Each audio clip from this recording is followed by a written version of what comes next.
what's your school's name? My school's name is Bangladesh International School and College. What about yours? Okay, my school's name is Bishweshwar Nurma Public College, and this is a huge school. It's inside BGP Cantonment. So, can you please describe what's the area or how is your school, like campus?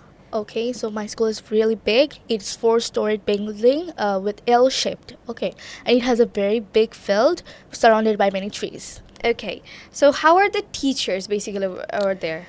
They are really kind, helpful, and they support us when we need. How about yours? Well, my teachers are really friendly. Sometimes some of the teachers are a bit annoying. I must say, some of the teachers are a bit annoying.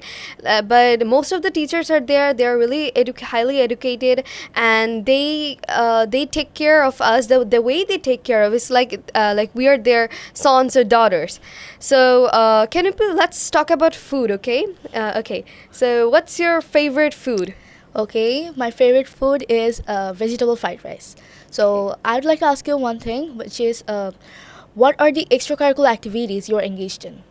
Okay, the extracurriculum activities, I'm involved in a lot of extracurriculum activities, but I like to do it in my personal basis. Like I don't wanna attend any competition. I do, but I prefer to gain skills personal. It's like personal skills. I like to gain personal skills. So for example, I am learning sign languages. I can speak in Korean, and I'm also learning programming, a little bit of programming, and I like to in my free time most of the time. I like to fight with my sister. Like I like to practice my fighting, like karate steps with my sister, and when I'm alone in home and when it's a rainy day, I like to do painting, and I have a lot of painting artworks in my home.